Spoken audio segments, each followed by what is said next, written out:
All right, guys, that's now 3 losses in a row for the Jazz. Not good. How do the Jazz come out of it? What's wrong with the Jazz? What's going on? Is the sky falling? Maybe. Let's talk about it. It's the Hoops Nerd Show.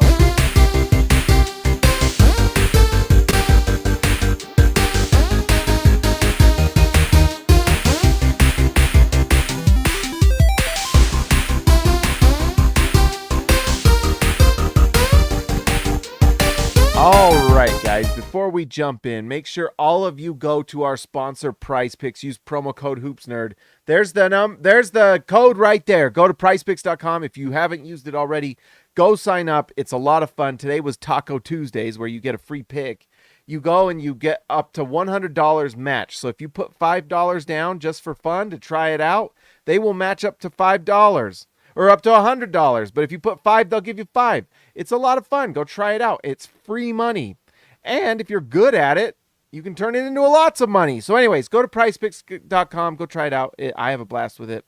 It's a lot of fun. All right, let's see here. The Jazz got smashed again today, especially bad. Mostly because the Jazz defense was so bad. Let's see. Let's shrink me and let's just dive into this. And this may not be that long. And I have story time. Should I tell about it tonight or maybe next show? We'll see. I got ejected from Junior Jazz game. It's not as bad as you think, actually, or how it sounds. It was really annoying. But I think maybe I'll save that story for another night. But anyways, this Jazz team could not defend tonight. So I did not get to watch initially because I was with my boys' comp league team. And watching them win by 20 points tonight was pretty big. Opposite for the Jazz. So at least one of the teams I was watching tonight won. But the New Orleans Pelicans just rolled over the Jazz tonight. And they were hitting shots. It was crazy. CJ McCollum had an awesome night, especially from 3. If you look at that, a 69%, a nice percentage there from 3. But he was just hitting all his shots. And we're starting to see some real cracks with this Jazz team a little bit. And it's really just the defensive end. This Jazz team, if they want to be good defensively, they have to play extremely hard. And that can be a thing that wears you out over the length of an entire season. You know, these good defensive teams tend to have really talented defenders. You look at the Minnesota Timberwolves, who are the number 1 defense in the NBA. You've obviously got Rudy Gobert, but you've got really long defenders, big time athletes on that team, which just makes that team really good and inherently good defensively. And so Utah, who's got some undersized guards, not really any dominant bigs that can defend outside of Walker Kessler, it's tough for this Jazz team to really be good defensively if they aren't playing at a really high level for the majority of a game. And so that's why I think there's times where this team is going to do what they're doing right now because they're not very, gifted, at least in terms of defense. It's going to be rough. Now, you got Chris Dunn, you've got Walker Kessler. There's the makings of some good defensive elements there. Ochai Agbaji can defend really well, but there's a lot of players that just aren't the greatest defenders. Colin Sexton really tries, but he's just not a very good defender. Jordan Clarkson is not a good defender. Larry Markkinen tries, but he's probably an average to maybe slightly above average defender, So that's one thing that I think is happening a little bit with this Jazz team is that to win these games, they have to absolutely play playoff level basketball intensity. And sometimes it's just not quite there for whatever reason. And I think that's why you see them losing on the road is maybe that energy is not quite there. They aren't able to draw from the crowd and things like that. So that's a small theory I have about that. I have another theory, and then we'll just get into the players. By the way, did you see Herb Jones had just an absolutely crazy night? 8 for 9 from the field, 4 for 4 from 3. These were from the same corner spot. He knocked down every single one. I do think there are some cracks with the Jazz backup unit. I just do. I think there's just the trio of Jordan Clarkson, Kelly Olynyk, Keontae George. Keontae just can't hit a shot right now. He is absolutely slamming into that rookie wall hardcore. Now, he will come out the other side and he'll get better, but my goodness, right now, the shot is just flat. He is, deferring. I think the confidence is not very big right now. This Jazz team in some ways could use All-Star break and could use a break. And I think especially Keontae George could use some time, but he can't hit shots right now. It's really rough. But he does play 24 minutes, and part of that is because he does move the ball, and it helps that second unit run. But there's just some not great body language. Kelly Olynyk had better effort tonight, but he only plays 14 minutes. The game before, the effort was terrible. And Jordan Clarkson tonight was okay, but couldn't hit a three, and honestly, not that great. Minus 22. I think there's some trade deadline fatigue with these guys. They're seeing their names, they're reading their names online. A lot of these guys search their names and they read everything. They really do. From everything I've been told and seen, and know personally about, coaches, GMs, players, they read it all. They read it. They see it. If someone like they're only human too. Like if someone wrote an article about you that said, article on the Hoops Nerd, how is he performing? Or Hoops Nerd falls short, here's why. Like, guess what? I'm going to read that article, right? If you see an article with your name and 3 reasons why Hoops Nerd sucks or whoever sucks, you're going to read that article, And I think when you see things like on SLC Dunk that I write for, and I do these videos too, I got to do more and more. But if you see like 2 or 3 articles on SLC Dunk saying trade rumor, Kelly Olynyk likely to get moved, trade rumor, Jordan Clarkson likely to get traded, it's after a certain point, I think there is probably some sort of effect. And so one thing that I think is going to help this Jazz team is to have trade deadline come and go. So whether the trades happen or not, at least they can get past it and get at least some level of comfort and like, okay, I can now focus on the rest of the season. Dirty Jazz Car Wash Channel, $4.99. Thank you, sir. Dirty Jazz, baby. I know what's wrong and no defense, and we play like street ball and can't make 3-pointers. Yep, that's pretty much it. I mean, I think you're dead right on the defense, that's for sure, and that's what I'm talking about now is just I think the Jazz, to win some of these games, they have to play a high-level defense because they don't have, the Jazz don't have that elite. They don't have Herb Jones, who, by the way, apparently could be had if someone really wants him. He might be someone the Jazz look at, but the Jazz don't have that elite defender that can defend with their eyes closed, where they can fall into just having a good defensive game and can really ramp it up and lock things down. The Jazz don't really have that guy outside of like a Chris Dunn and a Walker Kessler defending the rim. And so it's just hard to be, I'm not saying they shouldn't, because it's annoying. They should, in my opinion, try very, very hard every single game. That's my opinion. I assume all other Jazz fans would probably agree. But you know what? It's also a tall order. When you're on the road, it's just a different animal. And, we're seeing the cracks in that Jazz defense. So really not good. And yes, Dirty Jazz, it was a rough watch. The Pelicans just absolutely decimated Utah. So Utah just got crushed. A masterpiece of dog poo in a lot of ways tonight. But thank you, Dirty Jazz. But anyways, speaking of trade deadline, they just need it to come and go so they know what's happening. I do really want to see some of these moves made because, we've been talking about it. I want to see Taylor Hendricks play. And by the way, speaking of a player that can just become a difference maker defensively, Taylor Hendricks is definitely that type of guy. And I think it's just another reason why he would be really nice to bring onto this team.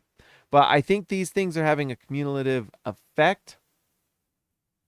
And, I was going to say something, it's got to be weird. I was thinking about it the other day. Like, could you imagine if you got traded from your job to like Milwaukee or Atlanta or something like that, and all of a sudden you've got like a day, you've got to figure out where you're going to live.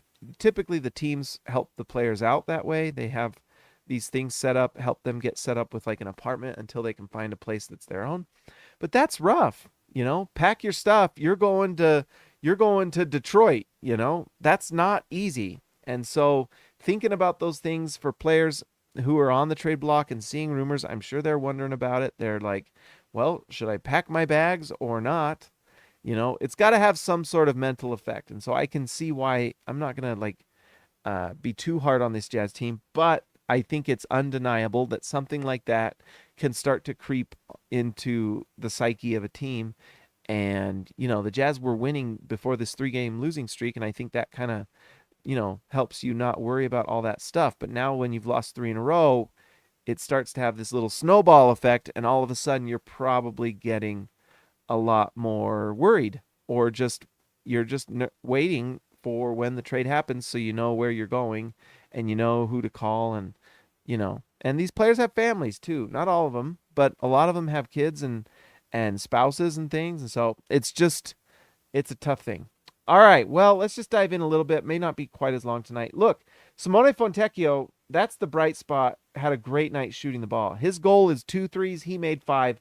Shout out to Simone Fontecchio. Great job. Lauri Markkanen has had a few games now where he has really struggled to shoot the ball. I mean, he goes 1 for 5 from 3 tonight, 4 for 15 from the field. They were just hacking the heck out of him and not getting a ton of calls. But even so, he missed a lot of bunnies at the rim. And the 3 ball has just, I mean, he was like 3 for 11 last game, 1 for 5 tonight. So, Lowry could probably use a break. The thing is the Jazz had 2 days in between tonight and last game. Like, there is no real, and they didn't play tired. Markkanen's just missing shots, so he's in kind of a 2-3 game slump, and maybe we shouldn't be all that surprised that coincides with the Jazz losing 3 games. So the Jazz need Lauri Markkanen to kind of get out of this mini slump if they want to do better. John Collins was okay tonight. It was just kind of a standard Utah Jazz John Collins night. 9 rebounds, 14 points. He got a pretty good amount of minutes, 24. The 3 ball was not falling. John Collins, you kind of know what you're getting, and he does play pretty well at moments. You just kind of would hope you'd get a little bit more. But anyways, John Collins, was not the reason the Jazz lost tonight. I mean, he obviously could have played better, but he wasn't the reason. And he's only a -6 in a massive loss. So, and then you can see right there a +2 for Chris Dunn and a big loss for the Jazz. Sometimes I actually do think so. 4 assists, 3 rebounds. He's 4 for 7 from the field. He actually was 2 for 4 from 3. He took 4 threes tonight and was efficient. Sometimes I don't know why he doesn't play more. I know the Jazz are trying to spread out the minutes, and you can see even on this minute spread, no one plays more than 27, which was Markkanen. But it does seem like Chris Dunn could play a little more. Just the way he affects the game, his defense and passing and all this stuff.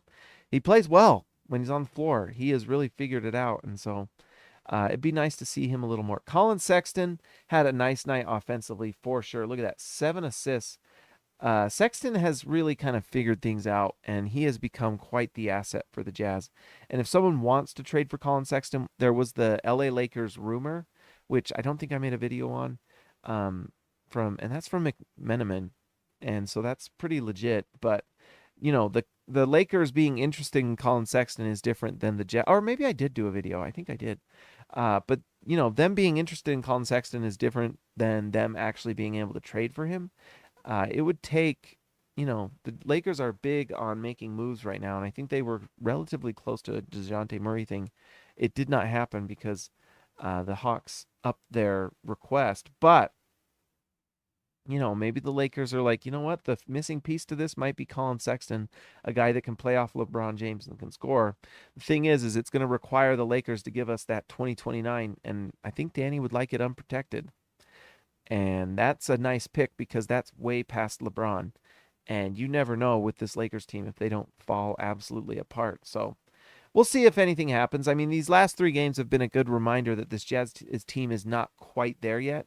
And it's why they do need to start thinking about developing someone like Taylor Hendricks and probably giving the reins to at least the second unit to Keyonte George. Let him run some pick and rolls for the love of.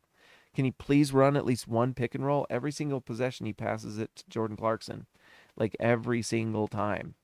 And we don't run a pick and roll through him, which he has been playing really well doing. And I guess, this is something I've talked about a lot. I'm just going to reiterate it. I want to see Jordan Clarkson and Kelly Olynyk get moved just because I want to get that development for Keyonte George and Taylor Hendricks jump started.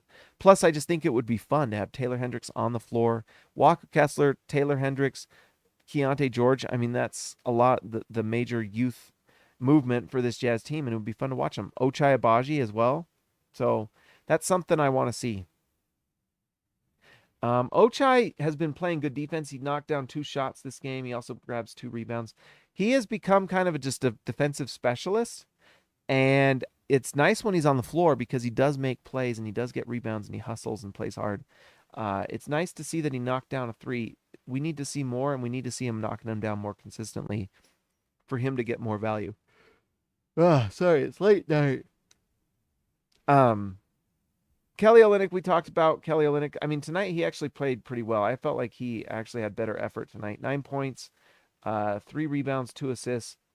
He does do nice things around the rim, and I think he does have serious value around the league. We'll see if a move is actually done, but I predict he's probably the guy. I've already talked about it with Keontae George. Keontae could not hit the broadside of a barn tonight. It's just not, the shot's just not falling right now. It's very flat. It looks like, I don't know what the deal is. There's chemistry things going on. There's confidence issues going on, and he's not shooting well. It's just a fact. And I think this rookie wall he's hitting is absolutely a steel curtain. And I think one thing that's going to help him is allowing him to play a little more free, run a pick and roll, drive to the basket, hit floaters, kick out to 3-point shooters, things like that. That will get him out of his funk. But right now he has very low confidence, it looks like. And we don't know what's going on behind the scenes. I mean, there's a part of me that's wondering, and it's just tinfoil hat stuff, but are they forcing him to pass Clarkson and Olynyk to get their trade value up so that once they get moved, then they're like, okay, Keontae, now it's your turn. It makes me wonder. And so I don't really think that's going on, but, it's one of those little conspiracy theories, like maybe, trade deadline's coming up and who knows. But regardless, Keontae needs to just get some confidence. The nice thing is he does get 10 free throws and he does draw fouls. That's why it's like, if he could just get the ball in his hands and run pick and rolls and drive, he gets to the line. And so he would be more efficient just with that. And we know what he can do passing the ball. I mean, tonight he has 5 assists, and he was not even really initiating offense. And so what happens when he runs pick and rolls and is kicking out and things like that? That's the stuff that gets pretty exciting to think about. But it's rough right now, not hitting shots. And it's a rookie wall. And who knows how long that rookie wall stays up. But at some point, he's going to get his sea legs. At some point, things are going to slow down a little bit. And not even necessarily slow down, but him getting comfortable, knocking down that 3-point shot. The hardest thing with shooting and with shooting in game is just shooting it like you do in practice, but during the game. And he still seems rushed. It's just not falling. Taylor Horton-Tucker played tonight. It's kind of interesting. It was in garbage time, so I don't think it really means anything. But he promptly, it wasn't very good. 2 for 7 from the field, 0 for 2 from 3. You could tell he was forcing it to get some points and stuff, and it just didn't work. So that's that. All right, guys, it's a short one tonight. I'm extremely tired. I'm sorry it's late. I had to go cover my boys' game, and then I had to watch the game separate. I do not like to pretend like I watched the game and I didn't. I watch every game, and I don't like to lie to you guys. So that's why. But, also, we just sent the lottery, but Utah is still conveying their pick to OKC, sitting at 13, so we do not need to sim. In this one, Washington wins. Good for them. But anyway, so right now we're still conveying the pick. They got to keep winning. They are now tied with LA. They're lucky LA lost, but look at that, 3 in a row. Utah needs to turn things around quick, or the league changes fast and life catches up to you quick. So, all right, let's give a shout out to Dirty Jazz Car Wash Channel. Thank you again, Dirty Jazz, for the donation. I appreciate it so much. Just Buckets JB, Baby Elliot, Mattson Christian, House Money to Haas, The Outlaw, Jesse James Nelson, all the Josh you need, just Josh in your pod, Ryan Perry, the legend, Ezekiel Raicibe, the man from down under, yes, Jake C. Can, see ya, Lexa Later, Built for Tough, Alexander Tufts, Jorge Arrizaga, mi amigo de abajo, Jordan the Go Best Roll, TGD, Total Game Domination, Tyson Price, The Price is Right, Austin R. Grant, Editor Extraordinaire, KO to Oh My Abaji, DW to CB, Patrick Akubo, the Connoisseur, and Robert Hall of Fame. And Robert, it's called Dribble Up. It's great. I would talk about it. I was talking with Robert If you are wanting to get your kids good at basketball, the Dribble Up program, this is free advertising. Is really great. Tell them the Hoops Nerd sent you. But anyways, Dribble Up is a great program, and it's helped my boy, and I need to get him back into it, to be honest. All right, guys, if you haven't already, like and subscribe to the channel. And if you haven't signed up for Prize Picks, go sign up. Go put $5 down. Try it out. If you lose, it's okay. It's fun. If you win, you win money. Anyways, guys, I will talk to you next time.